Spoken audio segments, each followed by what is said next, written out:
ಇಂದು ಮಾನಸಿ ಮತ್ತು ಧೀರಜ್ ಮನೆಯಲ್ಲಿ ಮದುವೆಯ ವಾತಾವರಣ. ದತ್ತು ಮತ್ತು ನಂದಿನಿ ಮನೆಯಲ್ಲಿ ಹಬ್ಬದ ವಾತಾವರಣ.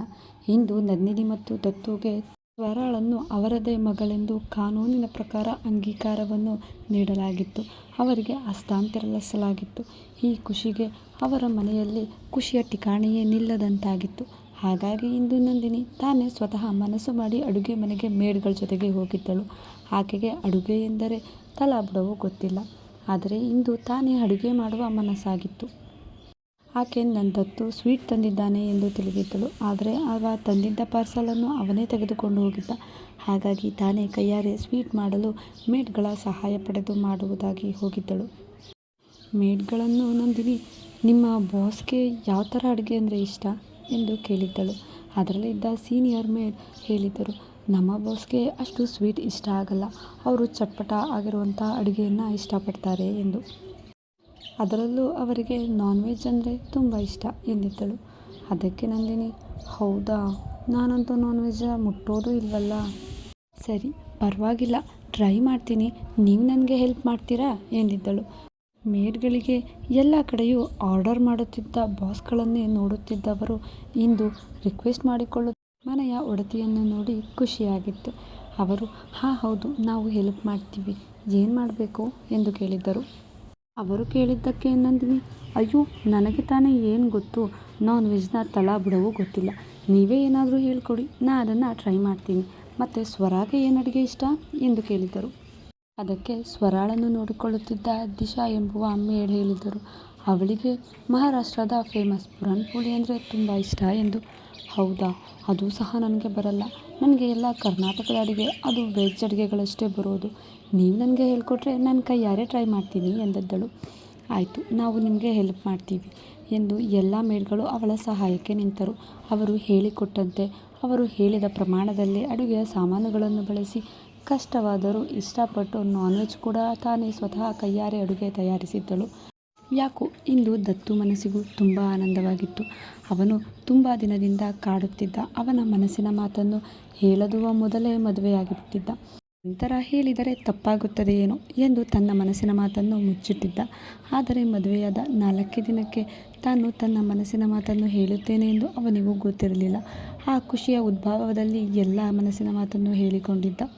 ನಂದಿನಿ ಒಂದು ಸೀದಾ ಸಾದಾ ಹೆಣ್ಣು. ಆಕೆಗೆ ಯಾವುದೇ ಆಸೆ ಆಡಂಬರದ ಅವಶ್ಯಕತೆಯೇ ಇಲ್ಲ. ಅವಳು ಎಂದೂ ಏನನ್ನೂ ಬಯಸುವುದಿಲ್ಲ.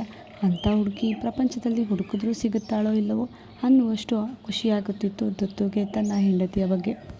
ಅವಳು ತನ್ನ ಹೆಸರಿನಲ್ಲಿ ಕೋಟ್ಯಾಂತರ ರೂಪಾಯಿ ಆಸ್ತಿ ಬರುತ್ತದೆ ಎಂಬ ಯಾವ ಉದ್ದೇಶದಿಂದಲೂ ದತ್ತುವನ್ನು ಮದುವೆಯಾಗಿರಲಿಲ್ಲ. ಆಕೆ ಕೇವಲ ಸ್ವರ ಮಾನಸಿ ಕೈಗೆ ಸಿಗಬಾರದು ಅನ್ನೋ ಉದ್ದೇಶದಿಂದ ಮದುವೆಯಾದಳು. ಮತ್ತು ಆಕೆ ತನ್ನ ಜೀವವನ್ನು ಪಣಕ್ಕಿಟ್ಟು ಸ್ವರಾಳನ್ನು ಕಾಪಾಡಿದ್ದನ್ನು ದತ್ತು ಎಂದೂ ಮರೆಯುವುದಿಲ್ಲ.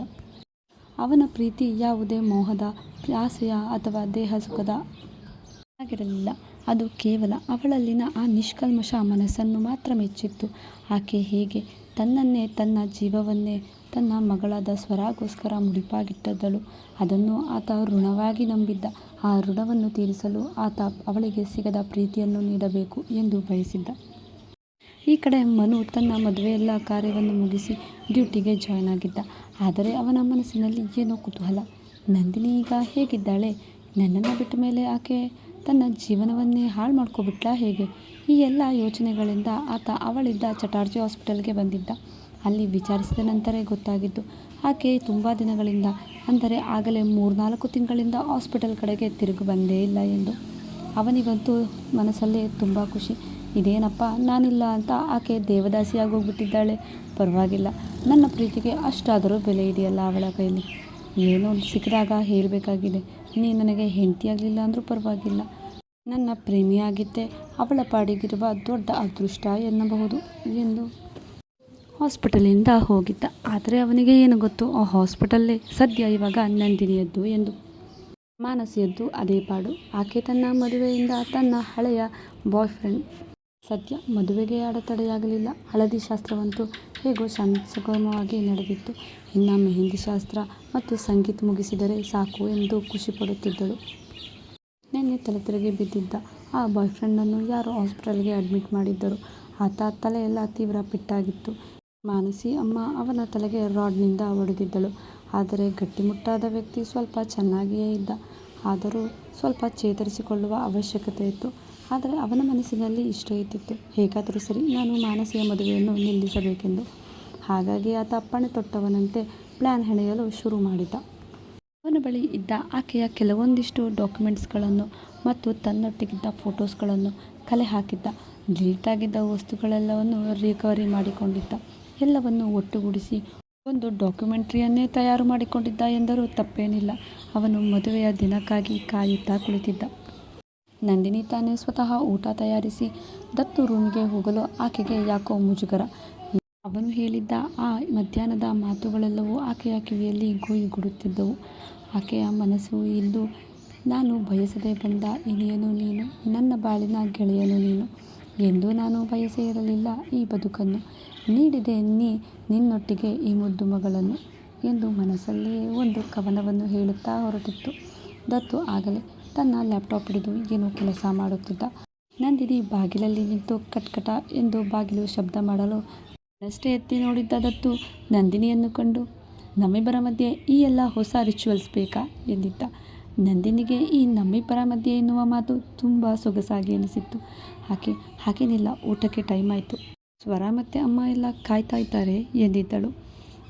ಸರಿ ಎಂದವ ತನ್ನ ಲ್ಯಾಪ್ಟಾಪ್ ಕೆಳಗಿಳಿಸಿ ತನ್ನ ಅಲಮಾರಿಯ ಕಡೆ ಹೋಗಿದ್ದ. ಅಲ್ಲಿ ತಂದಿದ್ದ ಒಂದು ಪಾರ್ಸಲನ್ನು ಹಿಡಿದು ಆಗಷ್ಟೇ ರೂಮ್ನ ಒಳಗೆ ಎಂಟ್ರಿ ಕೊಟ್ಟಿದ್ದ ನಂದಿನಿಯ ಮುಂದೆ ಬಂದು ನಿಂತಿದ್ದ. ನಂದಿನಿ ಇದೇನು ಎನ್ನುವಂತೆ ನೋಡುತ್ತಿದ್ದಳು. ದತ್ತು ಕೈಲಿದ್ದ ಪಾರ್ಸಲ್ ಮುಂದೆ ಚಾಚುತ್ತಾ, ಇದು ನಾನು ನಿನಗೆ ಅಂತ ತಂದಿರೋ ಬಳೆ. ಆದರೆ ಇದನ್ನು ನೀನು ಈಗಲೇ ತೊಡ್ಕೋಬೇಕು ಅಥವಾ ತೊಡ್ಕೋ ಅಂತ ನಾನು ಹೇಳ್ತಾ ಇಲ್ಲ. ನಾನು ಕೇಳೋದೇನೆಂದರೆ, ನಿನಗೆ ನನ್ನ ಬದುಕಲ್ಲಿ ನನ್ನ ಮಗಳ ಜೊತೆ ಬದುಕೋಕೆ ಇಷ್ಟ ಇದ್ದರೆ, ಸಂಪೂರ್ಣವಾಗಿ ನೀನು ನಮ್ಮೊಟ್ಟಿಗೆ ಜೀವನ ಪರ್ಯಂತ ಇರೋಕೆ ನಿನ್ನ ಮನಸ್ಸು ಒಪ್ಪಿದ್ರೆ ಈ ಬಳೆಯನ್ನು ನೀನು ತಗೋ. ಇಲ್ಲ, ನೀನು ಈ ಕಾಂಟ್ರಾಕ್ಟ್ ಪ್ರಕಾರ ನನ್ನ ಮಗಳು ನನ್ನ ಕೈಗೆ ಸೇರಿದ ಮೇಲೆ ಹೇಗಿದ್ರು 6 ತಿಂಗಳಾದರೂ ಬೇಕಾಗುತ್ತೆ ನಮ್ಮಿಬ್ಬರ ಮದುವೆಯನ್ನು ಮುರಿಯೋದಕ್ಕೆ.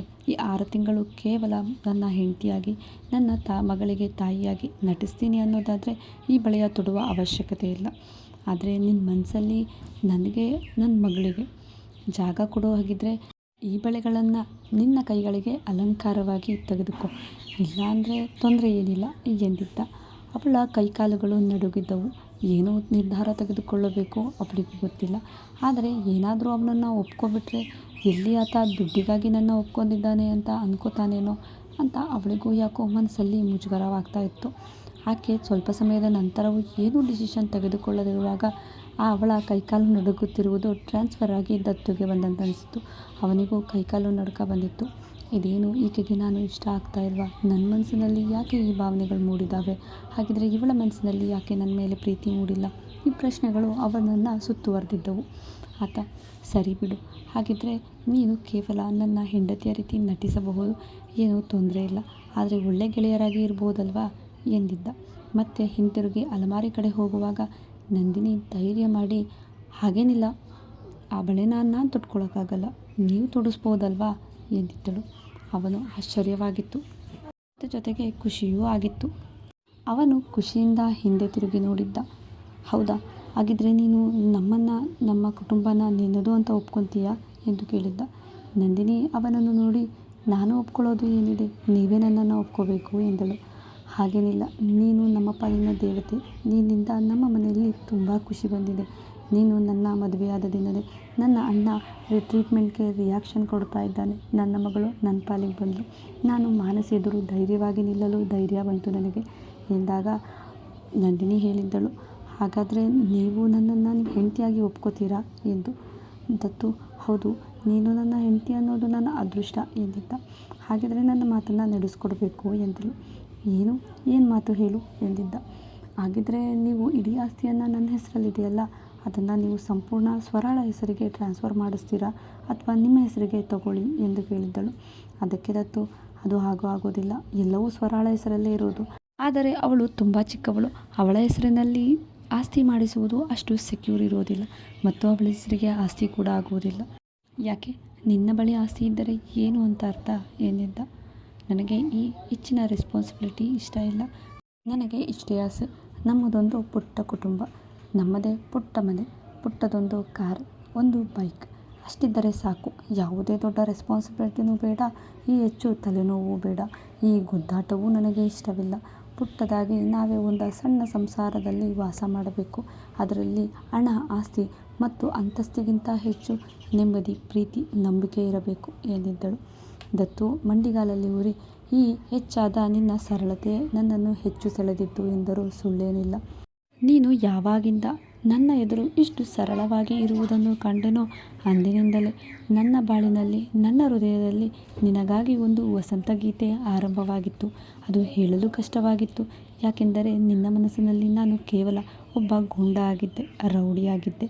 ಹಾಗಾಗಿ ತುಂಬ ತಡೆದಿದ್ದೆ. ಆದರೆ ವಿಧಿ ಆಟ ಹಾಗೆ ಇರಲಿಲ್ಲ, ತುಂಬ ವಿಚಿತ್ರವಾಗಿತ್ತು. ಆ ಮಾನಸಿ ಎಂಬ ಹುಳುವಿನಿಂದ ನಿನ್ನಂಥ ಮುದ್ದಾದ ವಜ್ರ ಆಚೆ ಕಾಣಿಸಿಕೊಂಡಿತ್ತು ಅಷ್ಟೆ ಎಂದಿದ್ದಾಗ ನಂದಿನಿಗಂತೂ ನಾಚಿಕೆಯಿಂದ ಮುಖ ಕೆಂಪಾದ ಸಿಹಿ ಸೇಬಾಗಿತ್ತು. ಅವಳ ನಾಚಿಕೆಯಿಂದ ಮುಖ ಜೊತೆಗೆ ಮನಸ್ಸು ಮಿಡಿದಿತ್ತು. ಇಬ್ಬರ ನಡುವಿನ ಪ್ರೀತಿ ಇಂದು ಆಚೆ ಬಂದಿತ್ತು. ಇಬ್ಬರು ಒಬ್ಬರಿಗೊಬ್ಬರು ತಮ್ಮ ಪ್ರೀತಿಯನ್ನು ಹೇಳಿಕೊಂಡಿದ್ದರು. ದತ್ತು ನಂದಿನಿಯ ಕೈ ನೀಡೆಂದು ತನ್ನ ಕೈ ಚಾಚಿದ್ದ. ನಂದಿನಿ ತನ್ನ ಕೈಯನ್ನು ದತ್ತುವಿನ ಕೈಗೆ ನೀಡಿದ್ದಳು. ತಂದಿದ್ದ ಹಸಿರು ಬಳೆಗಳನ್ನು ಅವಳ ಎರಡೂ ಕೈಗಳಿಗೆ ಕೈ ತುಂಬ ತೊಡಿಸಿದ್ದ. ಹೇಳಿದ್ದ, ಅಂದು ಆಗಿದ್ದು ಕೇವಲ ನಮ್ಮ ಕಾಂಟ್ರಾಕ್ಟ್ ಮದುವೆಗೆ ತಂದಿದ್ದ ಬಳೆಗಳು ಕಾಂಟ್ರಾಕ್ಟ್ ಮುರಿದಷ್ಟೇ ಬೇಗವಾಗಿ ಮುರಿದು ಹೋಗಿದ್ದವು. ಆದರೆ ಇಂದು ನಾನು ನಿನಗೆ ತೊಡಿಸುತ್ತಿರುವುದು ನಮ್ಮ ನಿಜವಾದ ಮದುವೆ. ಈ ಮದುವೆಯ ಬಳೆಗಳನ್ನು ನೀನು ವರ್ಷಗಟ್ಟಲೆ ಇಟ್ಕೊಳ್ಳಲೇಬೇಕು. ಇದು ಅಮ್ಮ ಅವರ ಆಸೆ ಮಾತ್ರ ಅಲ್ಲ, ನನ್ನ ಕನಸು ಕೂಡ ಎಂದಿದ್ದ.